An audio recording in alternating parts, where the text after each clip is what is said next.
बिस्मिल्लाहिर्रहमानिर्रहीम अस्सलामुअलैकुम। मैं हूं आपका एडमिन मोहम्मद इमरान और आप देख रहे हैं मेरा यूट्यूब चैनल इमरान साहब। दोस्तों, लॉगरिथम के ऊपर अक्सर ईटा के पेपर में आप लोगों ने इस तरह के क्वेश्चंस देखे होंगे, तो आज की इस वीडियो में इस तरह के क्वेश्चंस को सॉल्व करने का तरीका प्रॉपर आपने सीखना है। मुझे गौर से देखें और चीजों को नोट करें। देखिए, क्वेश्चन आपकी स्क्रीन के ऊपर है, find the value of x if log of x 4/9 equals to. Question आपकी स्क्रीन के ऊपर है। अब आपने सोल्यूशन के अंदर क्या करना है, आपने इस तरह एक बार इसको लिखना है अपने साथ रफ वर्क में। log of x 4/9 equals to, इतना आपने लिख लिया। अब यहाँ पर नेक्स्ट स्टेप के अंदर आपने इसको एक्सपोनेंशियल फॉर्म में लिखना है। ये इसका एक्सपोनेंशियल फॉर्म है, इसको आपने याद रखना है। एक्सपोनेंशियल फॉर्म में जब आप इसको लिखेंगे तो कैसे लिखेंगे, ये वाला जो x है आपने x लिखना है ऐसे, इस साइड पर ये जो 2 है इसको आपने लेकर आना है, x की पावर बनाना है, यानी x raise to the power 2 हो गया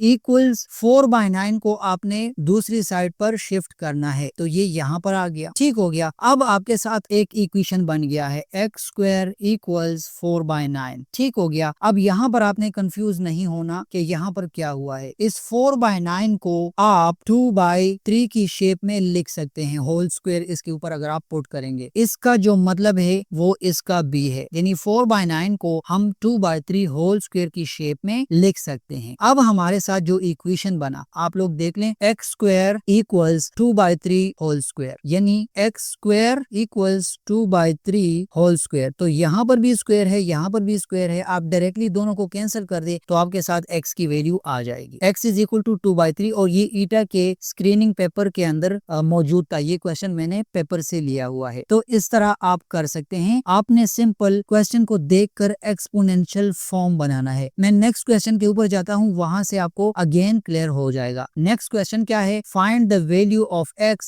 if log of x 64 equals to. अब इसको आपने कैसे सॉल्व करना है, एक बार लिख लिया आपने इस तरह। देखें, एक्सपोनेंशियल फॉर्म यहाँ पर लिख लें। एक्सपोनेंशियल फॉर्म कैसे लिखेंगे, ये वाला जो x है इसको ऐसे ही लिखें, ये 2 यहाँ पर आ जाएगा, इसकी पावर बन जाएगा। ठीक हो गया। और 64 दूसरी साइड पर ट्रांसफर हो गया, तो ये इक्वेशन बन गया, एक्स स्क्वायर इक्वल्स 64। अब यहाँ पर चूंकि x की पावर 2 है, यहाँ इस 64 को मैं 8 रेज़ टू द पावर 2 लिख सकता हूँ। जी हाँ, लिख सकता हूँ। तो ये स्क्वायर और ये स्क्वायर खत्म हो जाएंगे, या अगर आप इसको खत्म नहीं करना चाहते तो आप इनके ऊपर इस तरह स्क्वायर रूट भी ले सकते हैं। X square square root equals to 8 square root. ठीक हो गया। तो ये स्क्वायर रूट 2 को कैंसिल कर देंगे और ये भी इस तरह एक दूसरे को कैंसिल कर देंगे, तो आपके साथ x की value x is equal to 8 यहाँ पर आ चुकी है। जस्ट यहाँ पर आपने क्वेश्चन के अंदर सोचना है और एक्सपोनेंशियल फॉर्म बनाना है। जब आप लोग एक्सपोनेंशियल फॉर्म बनाना सीख जाएं तो क्वेश्चन के अंदर फिर कुछ नहीं रहता, क्वेश्चन ईजी होता है।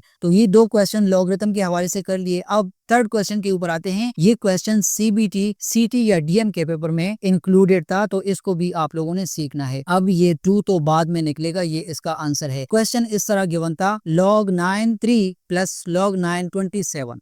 अब इसको कैसे सॉल्व करना है, आप अज्यूम कर लो कि ये जो टर्म है इसको मैंने x का नाम दिया और ये जो टर्म है इसको मैंने y का नाम दे दिया। तो मेरे साथ एक x की वैल्यू ये है और एक y की वैल्यू ये है। ठीक हो गया। अब मैं क्या करूंगा, इस इक्वेशन को और इस इक्वेशन को अलग अलग सॉल्व करूंगा। log 9 3 इक्वल्स x, ये अगेन ऊपर जो मैंने क्वेश्चन किए उस तरह का एक क्वेश्चन बन गया। ठीक हो गया। तो मैं इसको एक्सपोनेंशियल फॉर्म में लिखना चाहता हूँ। 9 यहाँ पर है तो 9 लिख लिया। एक्सपोनेंशियल फॉर्म में ये वाला x यहाँ पर इसका पावर बन जाएगा। ठीक हो गया, यानी 9 raise to the power x equals 3। ठीक हो गया। इसके अलावा अब यहाँ पर हमने क्या करना है, क्योंकि यहाँ पर बेस 3 है, यहाँ इस 9 को मैं 3 स्क्वायर की शेप में लिख सकता हूँ। मैंने यहाँ पर लिखा हुआ है, so 3 square whole power x equals to 3। ठीक हो गया। अब ये पावर के ऊपर पावर आ रहा है, तो मैंने दोनों पावर्स को मल्टीप्लाई करना है। सो 3 और दोनों पावर्स मल्टीप्लाई होके 2x बना देंगे। इस वाले 3 के ऊपर पावर 1 है, सो बेसिस सेम है, तो आपने पावर्स को डायरेक्टली यहाँ पर इक्वेशन की शेप में लिखना है। बेसिस सेम है, पावर को इक्वेशन की शेप में लिखना है। 2x equals 1, 2x equals 1। अब यहाँ से x की वैल्यू 1/2 निकल आएगी। ठीक हो गया।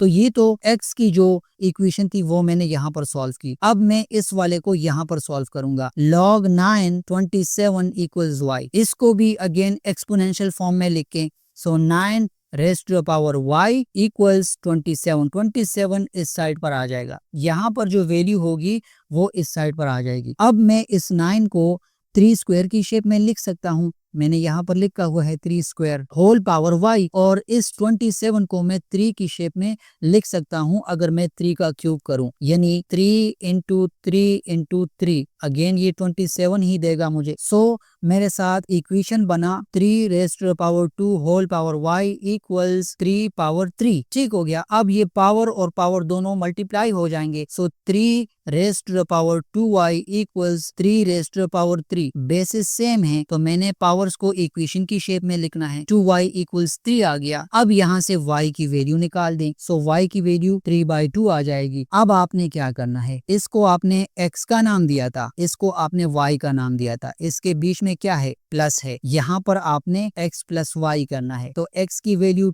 1/2 यहाँ पर आ गई, प्लस y की वैल्यू 3/2 यहाँ पर आ गई। अब सिंपल आपने इन दोनों को ऐड करना है। सो एलसीएम दोनों का सेम है, 3 + 1 को ऐड कर दें, 4/2 आपके साथ आएगा, और 4/2 सिंप्लीफाई होके आपके साथ 2/1 यानी 2 आंसर देगा। ये पेपर में शामिल था सीबीटी के पेपर में। अब मुझे याद नहीं डीएम या सीटी का पेपर था, ये क्वेश्चन वहां पर शामिल था। ठीक हो गया। तो ये लॉगरिथम के 3 क्वेश्चन मैंने आपको सॉल्व कराए, मैंने कॉन्सेप्ट देने की कोशिश की। आई थिंक आप लोगों को ये चीज क्लियर हो चुकी है। सिंपल क्वेश्चन को देख लें, एक्सपोनेंशियल फॉर्म बनाना सीख लें। मैंने काफी कोशिश की एक्सपोनेंशियल फॉर्म आपको इजीली समझा दूं। आप इन क्वेश्चंस को घर में ट्राई करें, इनके ऊपर फर्दर क्वेश्चन सॉल्व करें। ईटा के पेपर्स में लॉगरिथम से रिलेटेड इस तरह के ही क्वेश्चंस आ रहे हैं। तो आई थिंक आप लोगों को इस वीडियो से ये कॉन्सेप्ट मिल चुका है। ये थी आज की वीडियो। इंशाल्लाह नेक्स्ट किसी वीडियो में आपसे बात होगी, मुलाकात होगी। तब तक के लिए अपना ढेर सारा ख्याल रखिएगा। अस्सलाम वालेकुम वरहमतुल्लाहि वबरकात।